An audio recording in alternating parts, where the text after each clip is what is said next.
Baik, selamat pagi saudara-saudari yang terkasih dalam Tuhan Yesus Kristus. Pada pagi hari ini kita akan merenungkan sabda dari kebenaran firman Tuhan yang terambil dalam kitab Galatia pasal yang kelima, ayat yang ke-22 sampai yang ke-23.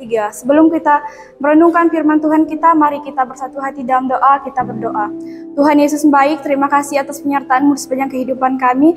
Terbukti nyata kami anak-anak-Mu boleh berkumpul bersama di tempat ini Tuhan, untuk mendengarkan sabda dari kebenaran firman Tuhan. Dan kami akan belajar lagi tentang mengenai kesabaran Tuhan. Ajari kami agar kami lebih sabar Tuhan. Terima kasih Tuhan, kami siap untuk mendengarkan firman-Mu. Haleluya, amin. Baiklah, kita akan membuka Alkitab kita yang terambil di dalam kitab Galatia, pasal yang kelima, ayat yang ke-22 sampai yang ke-23.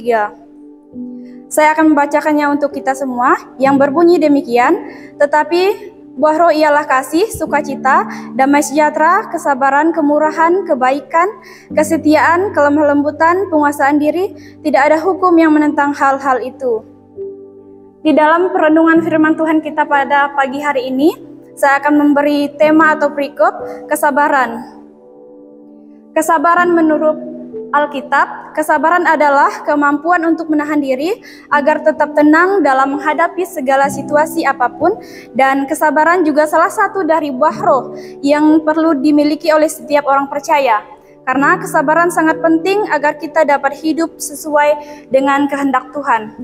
Nah, saudara-saudari yang dikasihi oleh Tuhan kita Yesus Kristus, pada renungan firman Tuhan kita pada pagi hari ini, saya memberi tema atau perikop kesabaran. Ada 3 poin yang akan kita bahas dalam perenungan kita pada pagi hari ini. Yang pertama, kesabaran dalam buah roh. Kesabaran dalam buah roh menjadi salah satu ciri utama dari buah Roh Kudus yang disebutkan dalam kitab Galatia ini. Nah, buah roh adalah hasil dari kehendak dan pekerjaan Roh Kudus dalam hidup orang percaya. Dari poin ini kita diajarkan untuk terus bersabar sesuai seturut dengan buah Roh Kudus, yaitu kasih, kesetiaan, kelemah lembutan, kemurahan, dan kebaikan. Di dalam kehidupan kita sehari-hari, seringkali kita tidak sabar dalam kita menghadapi situasi apapun itu. Ketika kita diberi permasalahan, ketika kita diberi cobaan, terkadang kita menghindar, kita menjauh daripada Tuhan, kita tidak sabar ketika kita menghadapi hal tersebut. Dari perenungan firman Tuhan ini kita mau diajarkan agar kita terus bersabar dan bertekun di dalam pengharapan yang Tuhan kehendaki sesuai dengan Roh Kudus. Dan poin yang kedua yang terambil di dalam kitab Yakobus pasal 1 ayat kedua sampai yang keempat, kesabaran dalam penderitaan.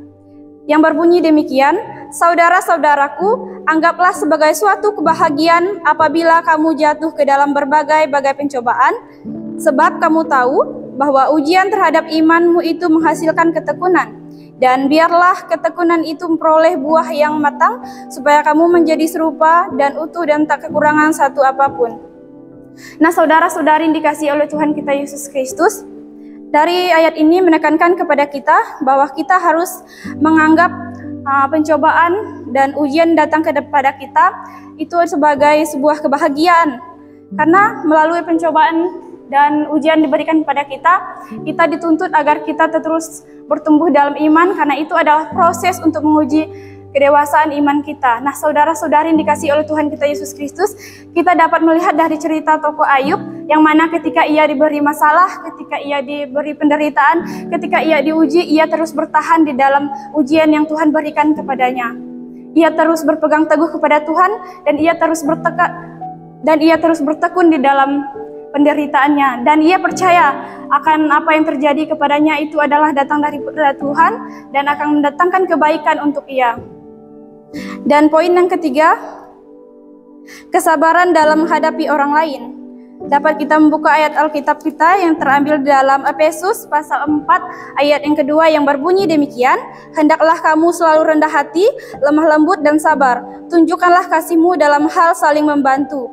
Nah, saudara-saudari yang dikasihi oleh Tuhan kita Yesus Kristus, pada perenungan kita pada hari ini menekankan kepada kita bahwa hendaklah selalu rendah hati. Di dalam kehidupan kita sehari-hari, seringkali kita tidak Seringkali kita meninggikan diri kita tidak rendah hati. Seringkali kita menyombongkan diri kita. Maka dari itu kita mau diajarkan bahwa kita harus rendah hati dan lemah lembut dan sabar. Bahkan tunjukkan kasih setia kita kepada sesama kita. Kesabaran untuk sesama ini contohnya ketika ada orang lain yang menggosipkan kita harus menunjukkan kasihnya kepada mereka. Kita harus mengasihi mereka. Jangan ketika mereka membicarakan kita langsung marah-marah, kita langsung emosi, tetapi tunjukkanlah kasih itu kepada mereka supaya buah roh ini terjadi dalam hidup kita dan ada di dalam diri kita sendiri. Yang menjadi kesimpulan untuk perenungan firman Tuhan kita pada hari ini, sebagai orang percaya, kita dipanggil untuk mengandalkan kekuatan Roh Kudus untuk menghasilkan kesabaran dalam hidup kita. Kita akan melihat bagaimana Tuhan bekerja dalam hidup kita, membentuk kita menjadi pribadi yang lebih kuat, lebih dewasa dalam iman, dan lebih serupa dengan Kristus. Amin. Untuk perenungan firman Tuhan kita pada pagi hari ini, marilah kita berdoa. Tuhan Yesus baik, kami bersyukur buat penyertaan-Mu di sepanjang penyampaian firman Tuhan kami pada pagi hari ini. Biarlah firman-Mu yang telah kami dengar Tuhan, dapat kami aplikasikan dalam kehidupan kami hari lepas hari. Terima kasih Tuhan, haleluya, amin.